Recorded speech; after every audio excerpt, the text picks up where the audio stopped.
Olá! Neste vídeo, vamos falar sobre os diferentes tipos de transporte celular, o transporte ativo e o transporte passivo. Vamos lá? Para iniciarmos nossos estudos sobre o transporte celular, é importante lembrar de uma propriedade muito importante da célula, a permeabilidade seletiva.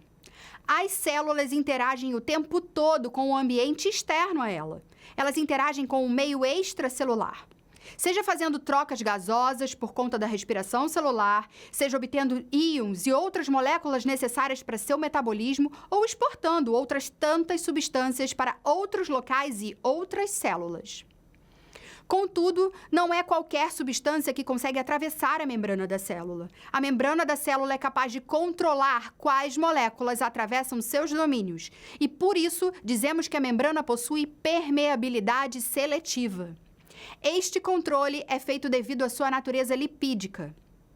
Para que os elementos possam atravessar a membrana plasmática da célula, é necessário corresponder a alguns critérios que envolvem o tamanho, a polaridade e a carga.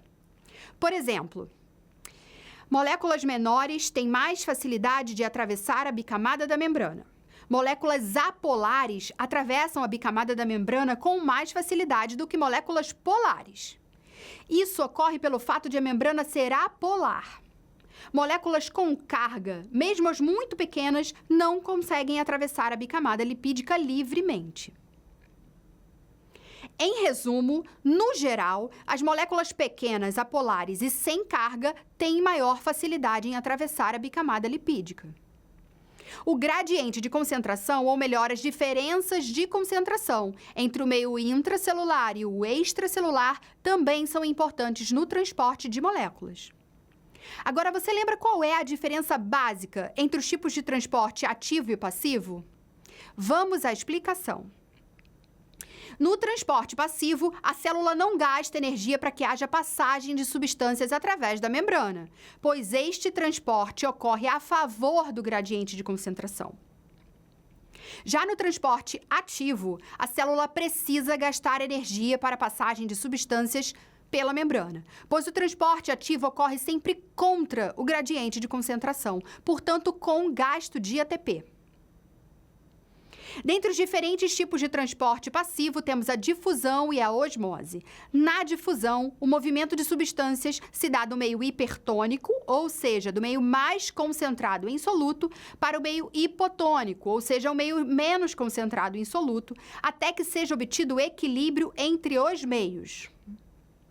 A difusão pode ser facilitada quando ocorre com o auxílio de proteínas que facilitam a passagem e realizam o transporte com maior velocidade do que na difusão simples.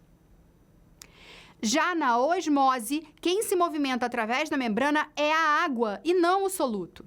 Enquanto na difusão as moléculas de soluto atravessam a membrana, na osmose as moléculas de água é que atravessam a membrana. As moléculas de água se movimentam do meio menos concentrado em soluto, ou meio hipotônico, para o meio mais concentrado em soluto, ou meio hipertônico. Estes transportes que acabamos de ver são os dois tipos de transporte passivo, a difusão e a osmose. Mas agora vamos conhecer um exemplo interessante de transporte ativo, aquele que ocorre com gasto de energia, que é a bomba de sódio e potássio. A bomba de sódio e potássio é muito importante na transmissão dos impulsos nervosos, por exemplo. Ela é responsável pela diferença de potencial, pela diferença de carga entre um lado e outro da membrana das células nervosas, permitindo desta forma a transmissão dos impulsos nervosos. Neste tipo de transporte ativo, o sódio é bombeado para fora da célula, enquanto o potássio é bombeado para dentro da célula, contra o gradiente de concentração e com gasto de energia, a partir da quebra de uma molécula de ATP em ADP mais fosfato inorgânico. Bom, para finalizarmos, eu vou falar do transporte de macromoléculas, que são as moléculas grandes, de maior tamanho. Até agora, eu falei dos tipos de transporte que envolvem moléculas menores e íons. Mas vamos focar em como as macromoléculas conseguem sair e entrar nas células, como as proteínas e até mesmo micro-organismos inteiros conseguem fazer isso.